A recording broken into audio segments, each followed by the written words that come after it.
Hello everyone, welcome to class to college.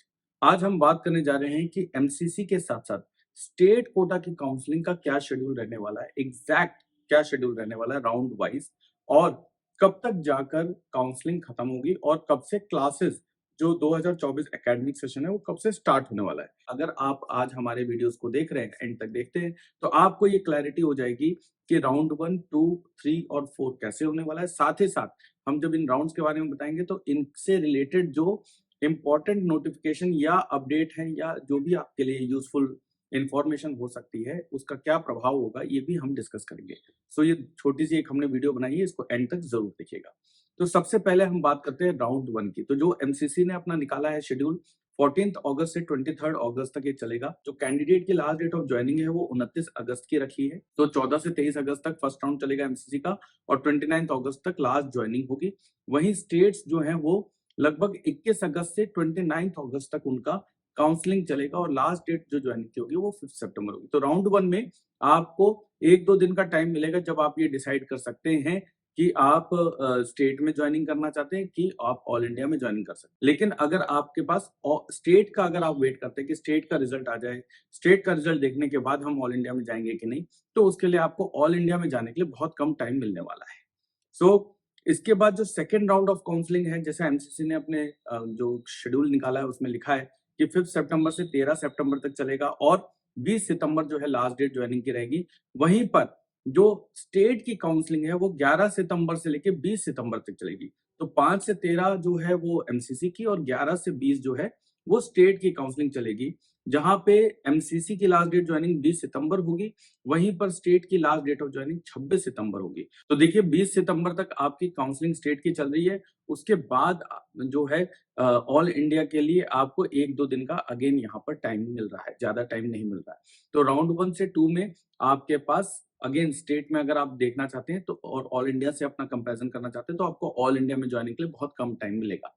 सो आपको एक बात और बताऊं कि फर्स्ट राउंड में अगर आपको कोई सीट मिलती है, आप उसको ज्वाइन कर लेते हैं, तो आप बाकी काउंसलिंग में, मतलब स्टेट में अगर आपने ज्वाइन किया तो आप ऑल इंडिया में, और अगर आपने ऑल इंडिया में ज्वाइन किया तो आप स्टेट में भी काउंसलिंग में पार्टिसिपेट कर सकते हैं। और साथ ही साथ जहां पे भी आपको सीट मिली है उस काउंसलिंग में आप अपग्रेड के लिए भी अप्लाई कर सकते हैं।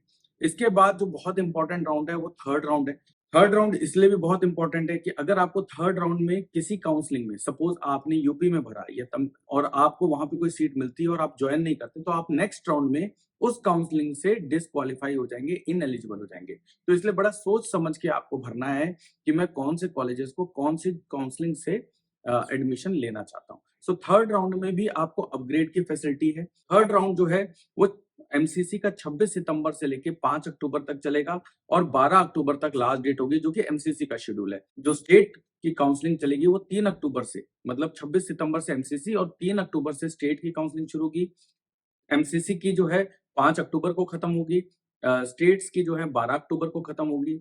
12 अक्टूबर जो है लास्ट डेट होगी एमसीसी की, लास्ट डेट ऑफ ज्वाइनिंग होगी अगर आपको कोई सीट एमसीसी में, मतलब ऑल इंडिया कोटा, एम्स या डीम्ड कॉलेज में मिला है। वहीं स्टेट में आपकी थर्ड राउंड की 18 अक्टूबर लास्ट डेट होगी। ध्यान दीजिएगा, मैं फिर से आपको बताना चाहूंगा, अगर आपको किसी काउंसलिंग में, जैसे एमसीसी की काउंसलिंग में थर्ड राउंड में कोई सीट मिलती है और आप उसमें ज्वाइन नहीं करते, तो आप फोर्थ राउंड में एमसीसी के पार्टिसिपेट नहीं कर पाएंगे। और अब लास्ट वो है जो कि फोर्थ राउंड है। फोर्थ राउंड में स्ट्रे वैकेंसी राउंड जिसको कहा जाता है, ये शुरू होगा 16 अक्टूबर से 23 अक्टूबर तक। वहीं स्ट्रे वैकेंसी जो स्टेट्स की है वो 21 अक्टूबर से 25 अक्टूबर तक चलेगी। सो 16 अक्टूबर से 23 अक्टूबर, 21 अक्टूबर से 25 अक्टूबर स्टेट की। लास्ट डेट ऑफ ज्वाइनिंग दोनों में 30 अक्टूबर रखी है और एकेडमिक सेशन 1 अक्टूबर से स्टार्ट करने की बात कही जा रही है।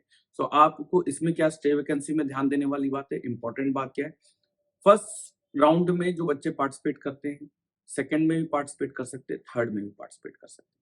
आपको बीच में कहीं सीट मिल जाती है, आप थर्ड राउंड तक सीट में, चॉइस फिलिंग में, काउंसलिंग में पार्टिसिपेट कर सकते हैं। लेकिन अगर आपको थर्ड राउंड में कहीं पर भी सीट अलॉट होती है तो आप फोर्थ राउंड में उस काउंसलिंग में, जैसे केरला में थर्ड राउंड में आपको सीट अलॉट हुई या कर्नाटका में हुई, तो आप रेस्पेक्टिव स्टेट काउंसलिंग में फोर्थ राउंड के लिए इनएलिजिबल हो जाएंगे। अगर आपको इंडिया में या कहीं पर भी आपने स्टेट में कोई भी सीट ज्वाइन करी थी, अगर कोई भी सीट ज्वाइन करी थी थर्ड राउंड तक, अगर आपने करी थी तो आप फोर्थ राउंड में आपका नाम हर जगह से मेरिट लिस्ट से हटा दिया जाएगा। फोर्थ राउंड में वही कैंडिडेट पार्टिसिपेट कर सकते हैं जिन्होंने फर्स्ट, सेकंड, थर्ड राउंड में या तो अपनी स्टेट या दूसरी स्टेट या ऑल इंडिया कोटा या एमसीसी के थ्रू कहीं पर भी कोई कॉलेज ज्वाइन नहीं किया। सो फ्रेंड्स, अगर आपको ये वीडियो अच्छी लगी तो इसको लाइक जरूर करिएगा, और अगर आगे आने वाली वीडियोस भी आपको मिलती रहे, हमारे एनालिसिस, हमारे इंपॉर्टेंट टिप्स, तो हमारे चैनल को सब्सक्राइब करना मत भूलिएगा। Thank you very much.